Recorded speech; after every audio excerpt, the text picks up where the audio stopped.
The red light is on. We are early, late, live here on the Breakdown Show. Aaron the Dog back with Lucky Locks MMA picks for another Breakdown Show.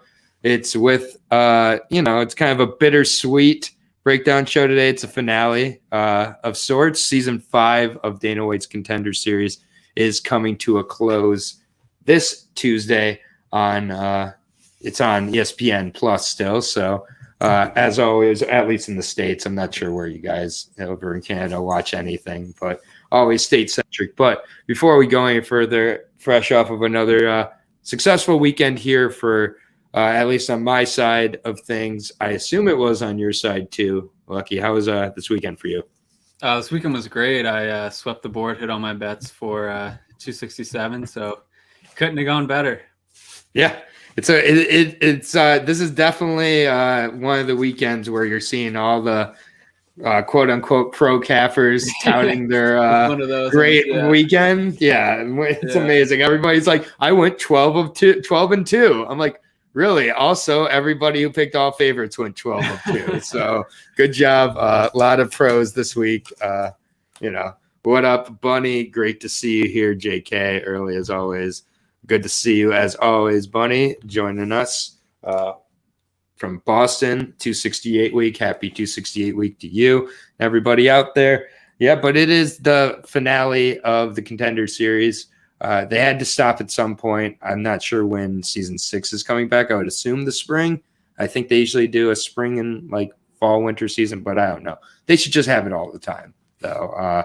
It's great. Maybe be a little more selective about some of the contracts. We'll kind of see in the next coming months how fun or not fun that is to see some of these guys in there. But yeah, what have you thought? You've always been a huge fan of the Contender Series, I know, but this season particularly, I think is one of the best ones ever in terms of the fights. There's been some incredible fights this season. But yeah, what are your kind of thoughts as it's coming to a close, end of the year? Right around the corner now. We're in November. Yeah, I've honestly really enjoyed it. I thought they made much more of an effort to kind of get more international guys in this year, not kind of just all American guys from the typical regional scene. I think we've gotten a chance to see some pretty diverse prospects come through, some guys that I really liked, some people that I'm not so high on. But overall, yeah, the quality of the fights has been great. And it's been really fun to watch every Tuesday. I'm going to miss the Tuesday night scraps for sure. Yeah, no Tuesday night, at least for a few weeks, is definitely a bummer. But yeah, I think it seems like it's been more international this time around. And Joey, you didn't miss anything. We're just kind of talking about the weekend. We're about to jump into the last episode of the Contender Series, which once in a while I call the Ultimate Fighter, I think including on here. But yeah. Either way, we're going to jump in here. I'll, as always, keep the time codes and everything. Hopefully, everything's sounding all right out there. I've used some of my bet winnings to invest in a new microphone. Going to get a new ring light as well and everything like that. Moving on up, as they say. Man, was that a card for Big Beat? What? Sometimes I just don't know. Okay, hello, Bunny, obviously. Man, was that card 267 a big beat for bettors? Yeah, I don't know what that means, but it was definitely a good card. I had a couple shots on some big dogs that didn't come to pass, but I live with my Roman Kopylov pick. I am not ashamed of that pick, and he almost had that fight. He really did. It was Duriev, closer than a lot of people I'm thought. so not sold on Duriev. It's crazy. I was hoping that, he was a round away. So, in Kopylov, I was just hoping he was going to be able to be a KO. But either way, definitely a good weekend overall of fights. The CFFC that was on Saturday night was kind of a sneaky one as well. Nishan Burrell there. Plus 270 dog I cashed against Kyle Stewart, which just it's crazy to me. Burrell is only 31 also with 33 fights on his record. He's 31. I think he's going to be finding his way onto either this show or the UFC soon. But we'll go ahead and we'll jump in here as always. Yeah, had Shamil on one parlay, had Jan to win for sure. And yeah, Verna was my dog. I had Glover in the main event also. So that was nice. I had Glover by submission at plus 700. That was really nice. So yeah, it was a very, very successful main event for me. Glover has been the money dog for me. That Jan was for like 9 or 10 fights, Glover turned into. It all happened with the Anthony Smith fight. That was the first one where I just was all over Glover that night. And then Santos, and, you know, just over and over again. It's going to be interesting to see Glover versus Jerry next year, I think. Probably going to have to go with Jerry in that one as my initial read. But that's way early, and I'm going to change my mind on that fight a bunch. But we're going to hop in here, starting at the 125 division with a fight between Zhang Zifa and Juan Puerta. This is two pretty big guys for the division, honestly. Was able to watch the weigh-ins here as well, which MMA Junkie puts up that Lucky pointed out to me a few weeks ago. Thank you for that. But yeah, we got Leadfeather versus the Northeast Flying Tiger, which is Zhang of China. Great nickname. There's so many great nicknames coming out of China. It's insane. 35 years old. They'd probably like to be known for their fighters a little more, but they're getting there. 5'6", 67-inch reach out of Longyun MMA gym, taking on the 33-year-old 5'8", 71.5-inch reach ATT Atlanta representative Juan Puerta. So two older guys for the division. Juan Puerta, pretty big. He definitely looked large at the weigh-ins. Was shaking a little bit as he flexed. So, I mean, that will happen at the weigh-ins. I don't really track that too much, but 28-fight veteran, 22-6, 11 straight wins. It's kind of a tough beat that he has to fight on the Contender Series to get into the flyweight division, but it is what it is. 5'8", as I said, 72-inch reach. So good size for 125. Coming off the rear naked choke win of Lloyd McKinney. You'll see Lloyd McKinney on a bunch of guys' records. Wins some, loses some. Good wrestler, but took his back, choked him out. Also choked out veteran Nate Williams back at Caged Aggression in September. I think that win is particularly impressive to me. He's kind of a guy who, if you beat him, you're legit. If you don't, you might be good. You might not be. But, I mean, Nate Williams, 38-fight veteran, choked him on the second round. Really good fight there.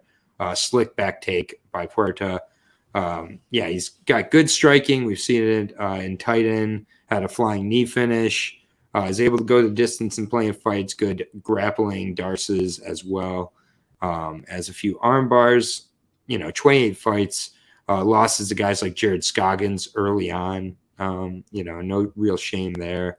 Johnny Campbell, another veteran. He's faced a ton of really good veterans. CJ Hamilton, who I guess if you lose to him, he's kind of a guy who he said if you lose to him, that's how good you are. But that was also CJ Hamilton's debut back in 2013. He's been around since 2011, always been pro. I mean, he looks in great shape. Good grappler for sure, decent striker. Zhang Zifa out of China. Honestly, and really amazing 39 fights. That's another good accumulation of experience. He's on a 20 fight streak. So 20 versus 11 here. He's out of WLF, which is it's very, very hard for me to get any reads on anybody from WLF. So I typically kind of fade them. And they kind of have to prove it to me. Zhu Rong has looked good, but had a tough debut there before having the good performance there. But yeah, I mean, a lot of rear naked chokes, a lot of Kimuras. So it looks like two grapplers who do have decent stand-up. So I think it's going to be mostly on its feet. Puerta looks to be just so much larger. Also fighting in the States for the first time will be Zifa Zhang. We've seen it affect a few fighters as well. I'm going to have to go with Puerta here. I think it probably goes the distance, though. I mean, these guys have like 40 fights each of them, or 40 and 28 fights. So I mean, most likely flyweight division, they really seem to have similar skill sets. Most likely, I think that it ends up kind of canceling each other out, and Juan's distance, length, and size ends up being the difference with the strikes. So I'll take Juan Puerta, but yeah, it's a good one. Yeah, I see this pretty similarly. Shang, he's 35 now. He has a ton of fights. Excellent record, 32-7. Considered probably one of the better 125 pounders in China. But I just wonder about the age at this point. This might be a little bit late. First time fighting in the States, first time coming over to kind of break into the next level here. His combined opponent record is 139-68. So that's actually pretty decent competition compared to what you kind of expect when you see, guys coming off WLF and similar promotions. A few Russian guys that he's fought, look kind of okay. He has 19 submissions. With that said, I don't see him being able to sub Puerta. And kind of like you mentioned, I mean, with the size difference, I just don't really see him having too much success trying to stand with Puerta here. Puerta's out of ATT Georgia. Also a little bit of an older guy, 33, but younger in the matchup. Also has a lot of fights. Also has a really good record, 22-6. I feel like he's done it in a more difficult talent pool. And I think that if Shang was fighting the same guys as Puerta, I don't think he'd be 32-7. Puerta, like you mentioned, huge win streak coming in here. Going to be the bigger man, about 2 inches in height, about 4.5 inches in reach. He was the 125-pound champion Titan, defended it twice, hasn't had a loss since 2017.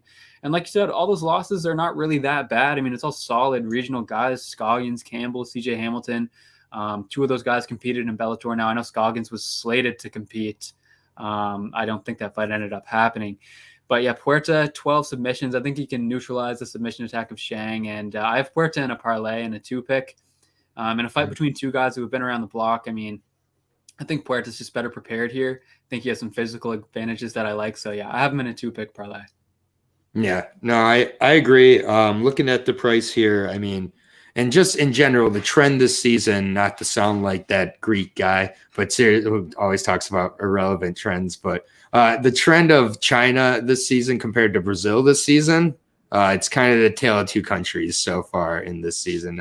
Obviously, not all Brazilians have done great. Yanzi last week got heel hooked or ankle locked, whatever that was, to end that fight. But I mean, we've seen a lot of these Brazilians kind of coming out, also training in Atlanta, used to the States. I think that's just a factor that isn't looked into a lot. I think that was a big reason why Olivier Mured was able to win last week against Zeben. Zeben's U.S. debut there, I do think that it affects him. You see in the corner, there's a translator.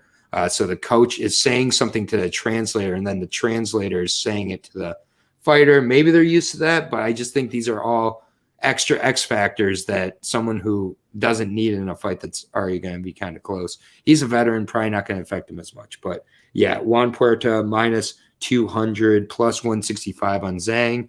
I think that will keep kind of moving towards Puerta. So I think that minus 200 is a good parlay piece. So we'll move on here. I mean, honestly, this is, I think, one of my favorite fights of the night. Kind of surprised this isn't the main event, to be honest, or the featured fight, wherever they call it. Jonas Billarino. Sorry if I'm pronouncing that incorrectly. Can hardly say pronounce. Versus Kanan Kawahi. Been on the Contender Series before. Took on Chase Hooper there. It seems like 5 years ago or something. I mean, Kanan looks like a different person from when he was last on there. Fights like a different guy too. Good thing he didn't get into UFC when he did. But this is a really, really interesting fight at 145. Jonas Shiva Bilharino. Just, I mean, look at the guy. He looks like a Brazilian Jesus. He's got a real weird vibe to him.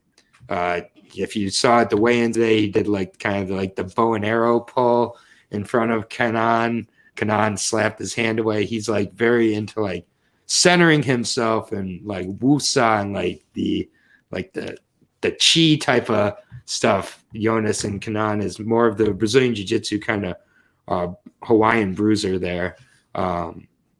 Really interesting fight though. Team Nogueira for Jonas here versus Hilbert House.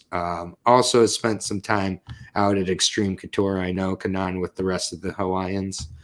So he has had some good run of it as of late. 2 straight wins. 6-1 overall for the 24-year-old Kanan. 6 foot 72-inch reach. Took on Jake Childers with LFA. Ninja choked him in 20 seconds. And it was a really, really slick choke there of a tough, gritty veteran in Childers. Childers was on fire coming into that fight. And, yeah, I mean, it was over before it started. So the fight with Timothy Tevez actually told me a little bit more. I really respect Timothy Tevez quite a bit. I remember researching that fight. I think I was leaning Timothy Tevez just because I hadn't seen Kanan in so long. And Kanan definitely used the time off from the loss to Chase Hooper. He had, I know, some injuries that he had to deal with at a young age still, but ended up coming back and looking much sharper against Timothy Tevez, really well-rounded, good defensive wrestling. His stand-up is definitely there. It was shown, he showed it to be there with Chase Hooper as well, but it was just his willingness to kind of grapple and the IQ that wasn't quite there that I think he sharpened up a lot. Obviously with Childers, it's hard to tell because it was a 20-second fight, but I really rated Childers highly going into that fight. Kanan was a slight underdog, and he just looked very, very confident, very sure of himself. I just think Kanan is kind of hitting that rhythm, and yeah, it's interesting because his opponent, Jonas, as it is, he was supposed to be facing Bruno Souza here, so he's getting another crafty Brazilian. I think this Brazilian's a little less crafty, but much more power and more danger. So there's a little trade-off there. But 31 years old, 5'11", fights very long as well. The way he kind of strikes is interesting because his strikes do look kind of slow, but there's a couple guys who kind of strike deceptively on this card. There's another guy we'll be talking about in a little bit who I think tricks kind of people with the way he strikes. And Jonas is similar. I mean, he hits guys at the end of his punches. He's mostly a southpaw, really light on the feet. He was knocked out back in 2016, took 3 years off, then fought in 2019 with Future, beating Junior Durate. He just kind of tore him apart in that fight too. But, there was moments where he allowed him kind of in on the wrestling. That's, I think, mostly how fighters are going to beat Jonas. I know he got knocked out, but I've seen a few fights Jonas has gotten taken down. I think Kanan's Brazilian Jiu-Jitsu is where this fight's going to truly be made different. I don't think Kanan's going to just stand there and trade with a guy like Jonas. The inactivity for Jonas, I'm not crazy about either. He's been off for 3 years, off for 2 years coming into this fight. I don't really know what that's about or anything. But I think that his way of winning this fight, keeping on the feet, keeping at distance, and frustrating Kanan. And I could see that happening, but I think Kanan gets in on him, uses his wrestling, gets the jiu-jitsu, and I like Kanan by submission. Yeah, this, like you said, I don't know why this is so low on the card. This is a pretty sick fight. Such a good fight. Jonas Bilheirinho, Brazilian Jesus, is back, and he looked to be in really good shape on the scales, actually. He had 2 fights canceled in 2020. One of them would have been Justin Gonzalez on LFA. That would have been a great fight. So, too bad that we missed out on that, but we'll get to see him here in another really good one. And if you see a Brazilian on Contender Series, you can pretty much assume that they're a knockout artist with a really good record. So it's no different here. 88% finish rates, 6 knockouts, 1 submission. But yeah, you touched on the activity, and he just isn't active enough for me. Fights 3 times in 2012, then kind of fights intermittently between 2013 and 2016. Gets his first loss, takes 3 years off. Now we haven't seen him for 2 years since his last fight in 2019. And I'm not trying to be a hypocrite. I realize that Kawhi just came off a 3-year layoff himself. But he's 24 years old, and he had like 7 pro fights in before he was 21, 22. Only loss was Chase Hooper on Contender Series. Beat Tim Tevez, who you touched on. I kind of share that sentiment. I think he's a good fighter as well. Came back this year and gets a huge win over Jake Childers on LFA. That was a pretty big statement because Childers, I rate him as a pretty top-tier regional level fighter. And Kawhi looks to have made some improvements. I mean, it's hard to say that for sure because it only took 20 seconds. And, finishing Jake Childers in 20 seconds is not easy. We'll say that much. So no. I do think that Kawhi has something special, and I think this is going to be a great fight. Potentially could be the best one on the card. I'm going to go with Kawhi. I missed the plus money. So, that just bothers me. I wish I could have got that. So I'm not gonna bet it, but I think it could come back by fight night to plus money for Kawhi. I see a lot of people seeing the highlight reel for Billerino over the next day or so, going to Tapology, seeing all the finishes, seeing the weigh-ins, things like that, remembering this is the guy who lost to Chase Hooper. I could certainly see plus money on Kanan by the time the window closes. If we get it, I'll be there with a couple. I'm actually on it. I'm at it at minus 120. I was okay with that price. Yeah, I'm okay with that price too. I just get kind of sour when I miss the. I get it. I actually paired him up with Puerta to start out the card, see if I can start out with a nice little positive double to begin things. But yeah, this is should be a very good fight. I think like sometimes they just shuffle up the matchups and like they're like here because I'll be honest, the main event I think should have been like the first fight. So maybe this next fight should have been the first fight actually, but like either way, like the main event, I was like, that's a weird call. Like I don't get it why they put the 7-0, 5-1 guys in the top slot, especially when I don't think it's a particularly like interesting fight, but that's for another podcast. This one is about breaking down fights.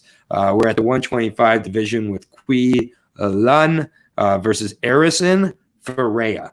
It is Arison, not Erickson. So when you type it into YouTube, it will convince you that his name is Erickson Ferreira and take you to this like kickboxer who fought a few times in MMA. That's not him. So I'm not saying I maybe watched a few of the wrong Erickson Ferreira fights, but I watched a few Erickson Ferreira fights and I finally looked at my search and it was like YouTube kept correcting it for me. I was like, no, I would like to find Arison Ferreira. So that might be a personal problem, but in case you're running into it, Quilan, another China-Brazil matchup here, another flyweight matchup. So we're probably going to have two new flyweights in the division by night's end because unless they completely lay an egg, they're going to get signed to UFC in that division, in my opinion. Gato Arison Ferreira, 10-1 out of Brazil, 30 years old, last fought at 145. I'll check that in a minute. Sometimes Tapology is wrong about that. 5'7", taking on the 5'8", 70-inch reach, 24-year-old Chinese Qui Lan, 14-7. I'll be breaking down Arison Ferreira first, 10-1 for the 30-year-old, 4-fight win streak. Let's see, last fought in February of 2020, and it was at flyweight, so I don't know why they said 145. Again, Tapology, just kind of weird. But 2 fights ago, he did fight at featherweight. That was in October of 2019. Got a KO there. Doctor stoppage in his last fight against Lucas Rodriguez. He was beating him up for 2 rounds, and it was just stopped. I think it was due to a broken nose in the corner. But hey, thanks, Dave. Appreciate it. I believe it was a broken nose in the corner, and just like Lucas Rodriguez was like, no more. A couple Junko fights for him. Got a lot of KO finishes, punch finishes here. He's a striker. Lost one time back in 2018. I wasn't able to find the fight, so I'm not sure how he lost. But looks to be in really good shape coming into this one. Absolutely shredded on the scale. Looks like he looked like a 145er, so I do buy that he's fought at featherweight. He kind of looked like Brito to me, but he's at 125. Kind of fights like Brito too. Taking on the 14-7 Quilan. Quilan looked like a wild man, I'll say that much, at weigh-ins. As always with the China fighters, take the characters here and search them on Google. You'll find a lot more fight tape, and you can just mute it because it will be in Chinese or Mandarin. 3-fight win streak, last fought in July of this year. 3-1, 1-0, 1-1 fighters in his last 3. So fighting with WLF, he's had kind of an up and down WLF run. Lost to Abdullah Aliyev twice. Well, I got KO'd by him and submitted by him. This guy looks like the real deal. I don't know where he's fighting next, but I think he's 10-0 at this point. So tough losses there. got knocked out again by Shamati, a 3-1 opponent. Then to a couple decisions. He's been submitted a few times. I mean, I just think that this is the Brazilian here, Erison Ferreira, 30 years old. I think he knocks him out. Yeah, this is an interesting matchup. Cui versus Ferreira, Cui 14-7. Pretty good size for 125 pounds. Combined opponent record is 65-21. So, actually pretty good. Another kind of pleasant surprise. Definitely seems like he's challenged himself in these early fights. It doesn't look like he's just trying to build like a 15-0 record and look really good. It definitely looks like he's taking fights where, obviously there's a possibility that it's going to be a really tough fight, and it has been for him a couple times. But I kind of like that. He's got a little bit of character to his resume there, and he's got some knockouts, got some submissions, and he's been more, active than his opponent has here than Ferreira. Ferreira definitely has a more impressive record at 10-1.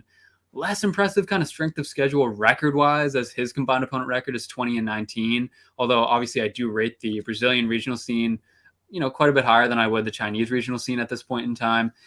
Ferreira obviously has a lot of stoppage wins. He has 8 for sure. Could be all 10. Method of victory isn't listed for all them on Tapology. So, he probably has like a 190% finish rate.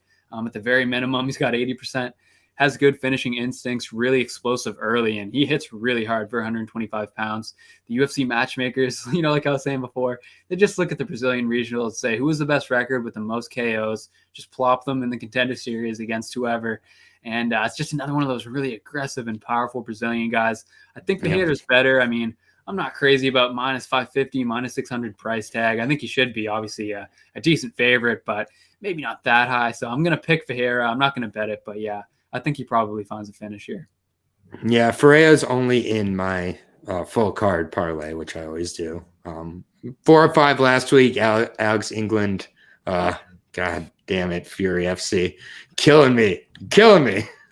But it's okay. He got poked in the eye. So like two of my 4 or 5 wrong picks on the Contender Series this year. One of them was like a split decision robbery, and one of them was an eye poke KO, I'll say. So. I'll live with those either way.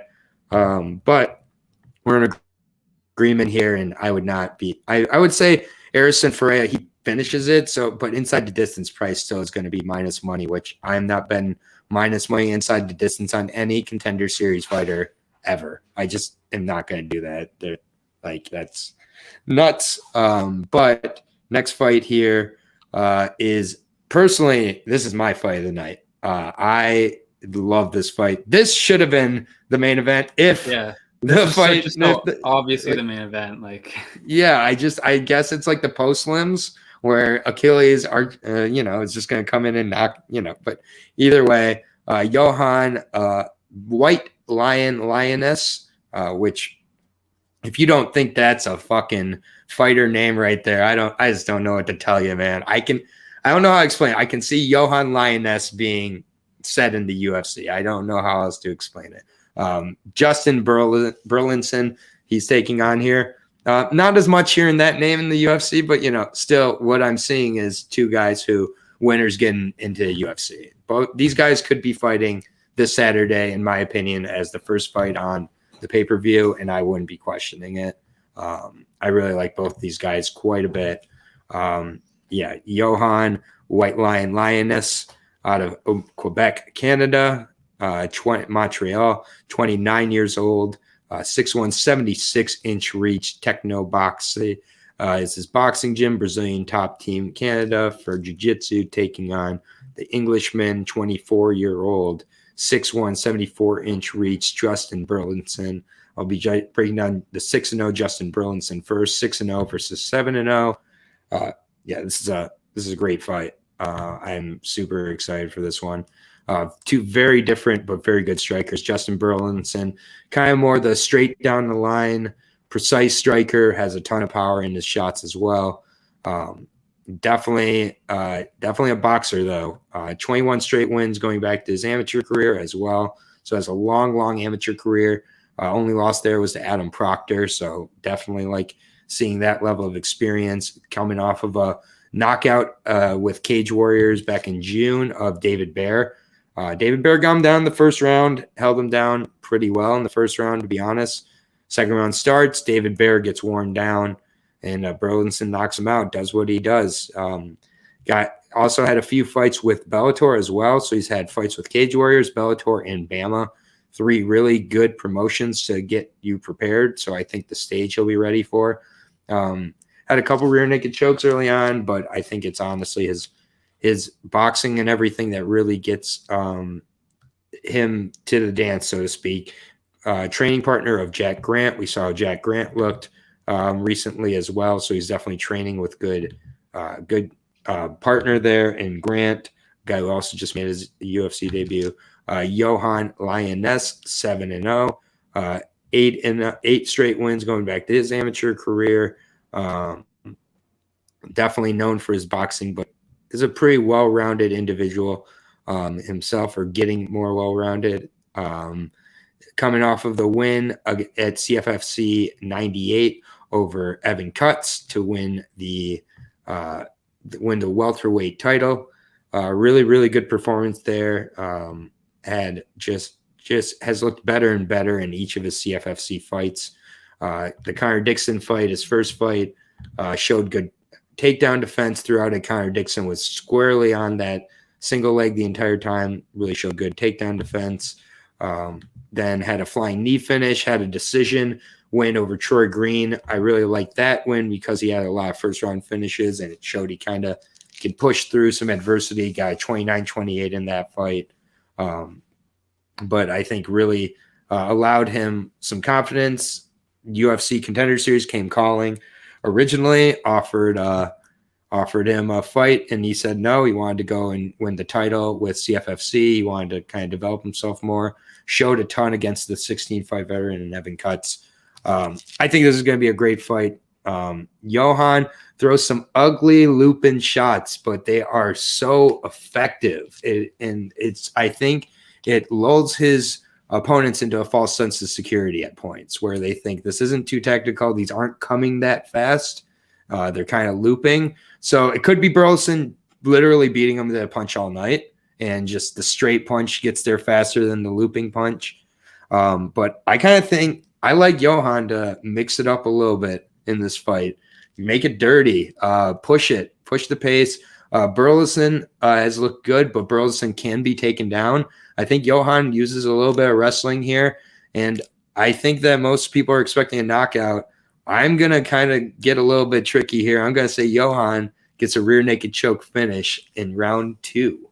So I like Johan Lioness. I liked him before I looked at the odds. I liked him way more after I looked at the odds. Burleson is a good fighter as well. I think Johan has that just extra little thing. He's not the most technical striker, but honestly, he looks like he's in tremendous shape. This is the best shape I've seen him in.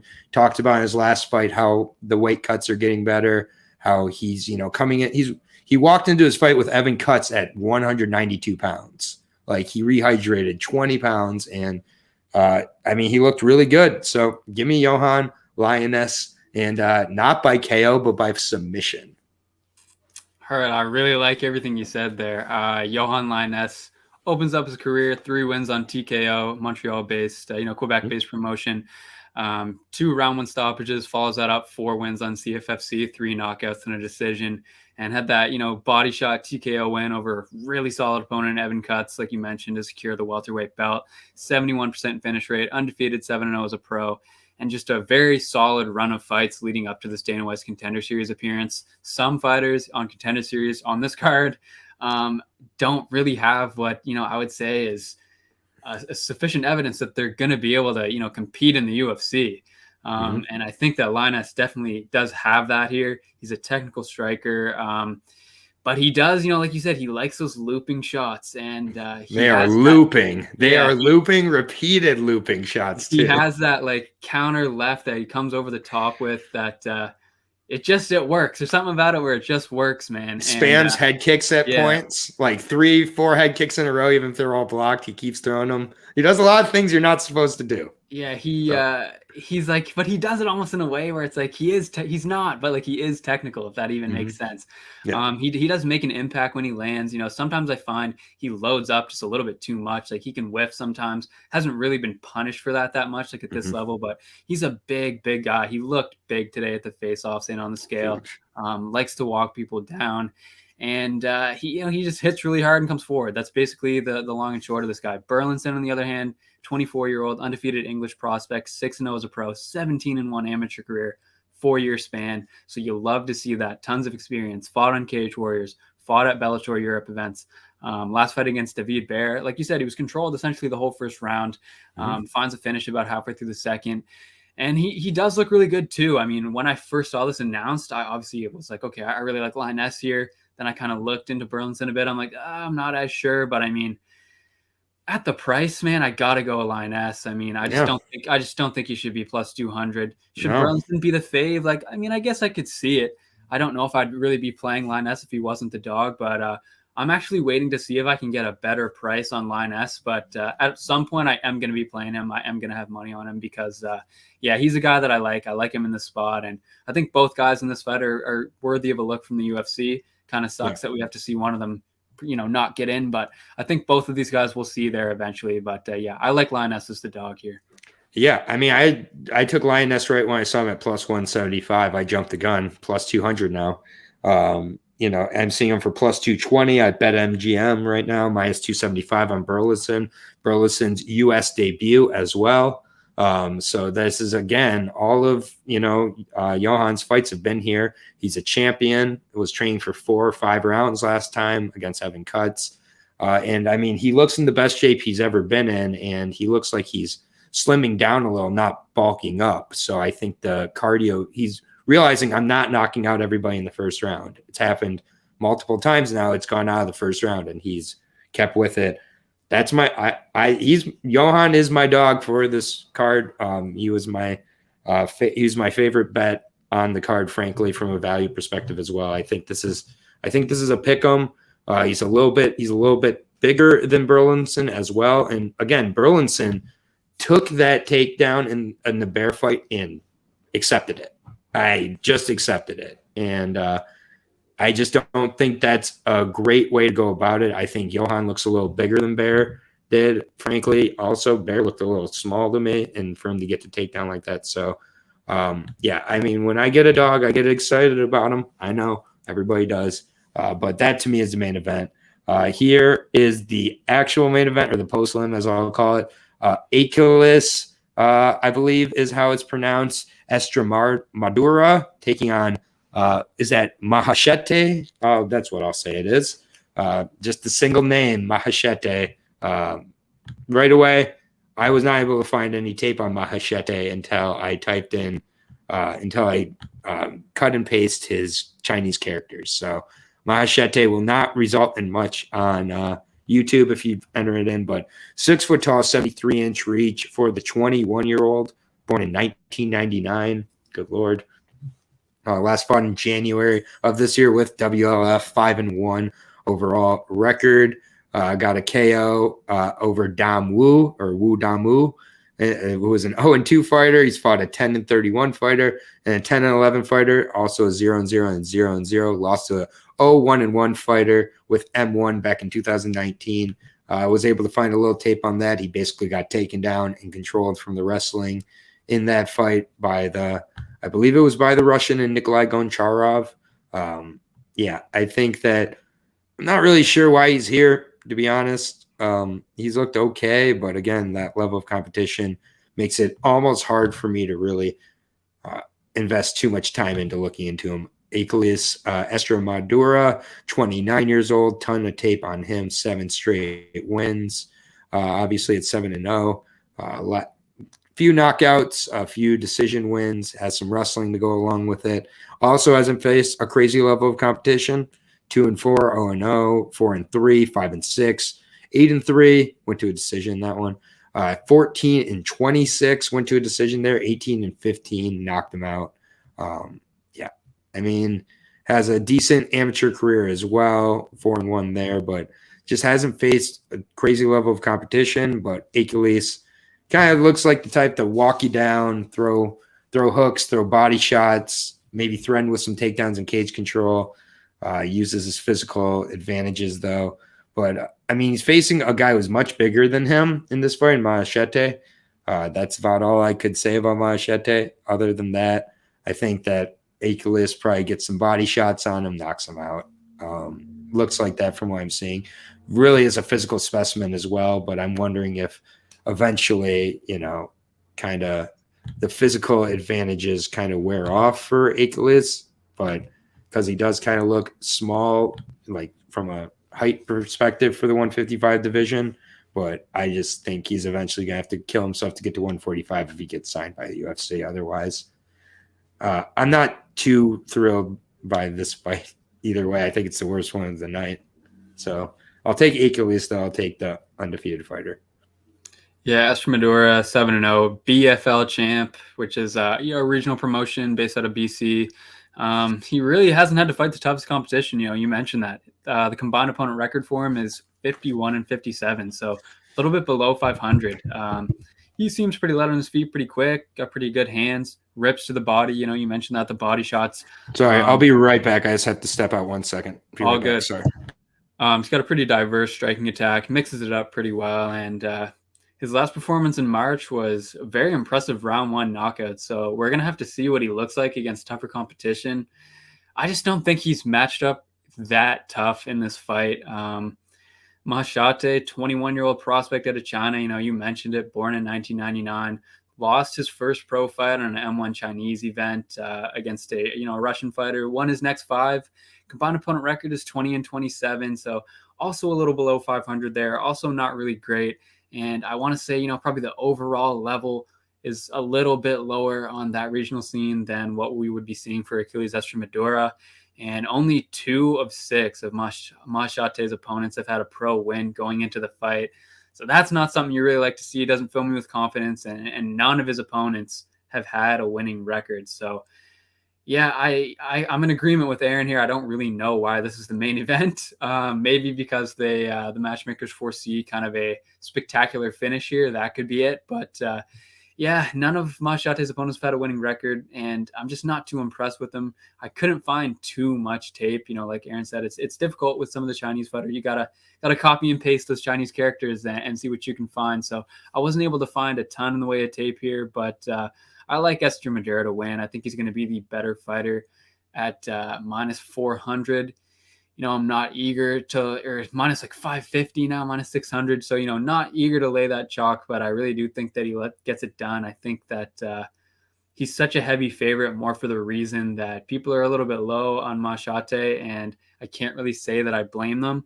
I don't think that Estremadura is a world beater by any means, but I do think that he's going to be the better fighter in this spot. So I'm going to be going with him to get the win, and he's actually the second leg of my 2-pick parlay. I chucked him in there with Puerta. I got minus 134 in the 2 of them, so I was comfortable with that. So it's that, and then I'm going to have a dog shot on Lioness. That'll be the extent of my betting on this one. Yeah. Real quick, thank you for taking over there. All good. Sometimes the dogs get picked up early, but yeah, I think that this is a card where I like the favorites for the most part. As I said, Lioness is my dog pick. It's a close fight, but I mean, from those perspectives, and I think that the under 2.5 comes in, but I think for the most part, I do like the first 3 fights of the night. I like pairing those 3 together as well. And then I just don't want to lose on Achiles. I just don't trust his price. So I'm just going to be watching the main or featured fight. Sorry to be out of breath there, but I was trying to rush it back in here. I gotta figure out a way to do that a little better. But we've got 17 people watching right now. I want to thank each and every one of you who is watching. Really appreciate it. We just crossed 250 subscribers. Very, very proud of that. And yeah, it's been fun. I mean, hitting plus 21,000 parlay the other week was great, but this week was also fun. So really appreciate it, Lucky. We got an LFA this week. Not sure if we're going to have a breakdown or not for that. I am going to New York City for that's right. UFC 268. So going to MSG, home of my Rangers. Yes, sir. Yes, sir. So I will be there live. Definitely will have the breakdown of 268 on Wednesday. There's also, there's a Bellator coming up this weekend as well. So Lewis of Norton MMA will join me for that tomorrow at 3:00. So it'll all be here. We'll post it on social media and everything like that. But yeah, check out Lucky Locks MMA. If you're not already subscribed to him, please. If I don't have my LFA breakdown, he will have his. So you can. Otherwise, we'll be breaking down LFA. We'll figure out some other organizations, maybe a Fury breakdown in the future. Who knows? The grind keeps going.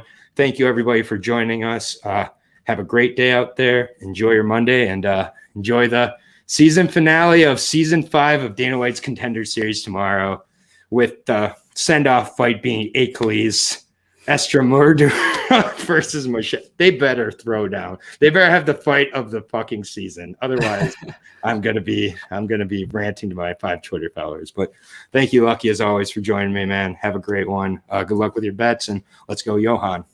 Let's go, baby. Peace out, everybody.